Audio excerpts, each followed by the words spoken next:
What's up guys, I'm Motion, and in this video I'll be covering the September update patch notes. This update is in general smaller than what many people may have been expecting, but it contains some core improvements to the game that will improve your overall experience of Bloodhunt in its current state.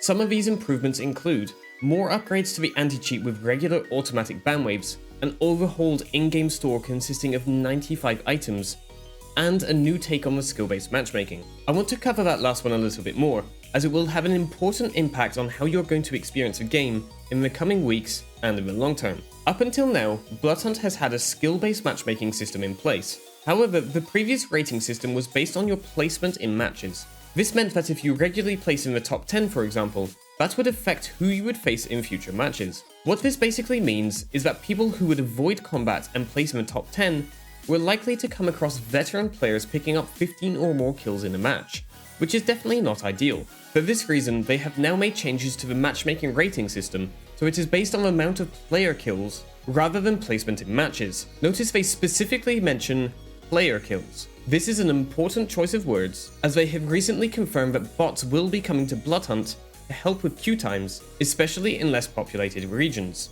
These bots are not yet ready to be implemented, but it sounds like they could be making their appearance in the following update, so stay tuned for that. It is worth noting that your in-game matchmaking rating will be reset for this update, meaning you may come across players of a vastly different skill level to yours in the first few weeks. This is a temporary passage for everyone that will give a more accurate rating in the long run, so expect a few wild matches at first.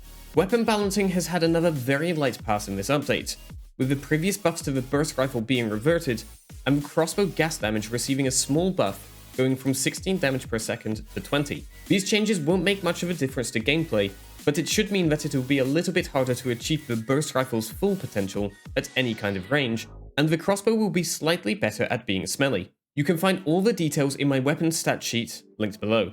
TDM has received some quality of life improvements while remaining in its beta state. Your personal progress and stats will be showcased alongside your team contributions. What this effectively means is the scoreboard will become more detailed, where actions in a match will award points, and your personal points and team-orientated points will be separated. Each kill will be worth 100 personal points and 1 team point, with assists awarding 50 personal points and nothing for the team. You will also receive 10% of your damage as personal points. This is a nice addition to the scoring, and will allow everyone to prove that in fact they did have all their kills stolen. The main change to TDM, however, is in the new survivability changes. Every archetype now benefits from a new passive ability that will regenerate health on damaged players, at a rate of 5 hit points per second up to maximum health. This ability is effectively a mini brute passive, as it will heal at half the rate, but will continue up to 200 hit points.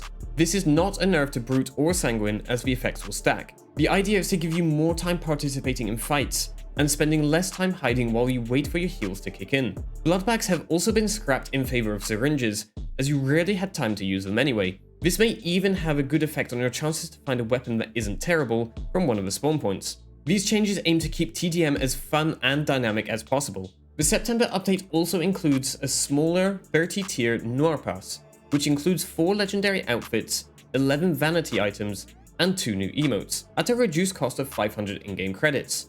These smaller passes aim to bring more new content to the game faster than the previous 100-tier season system.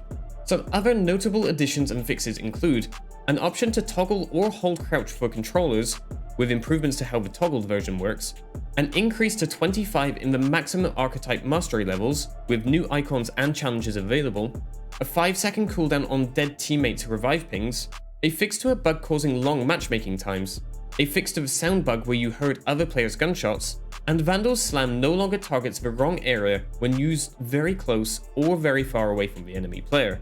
There were a bunch of other bug fixes, but I felt like these were the most common ones, but I'll leave a link to the full list in the description if you want to check them out yourself.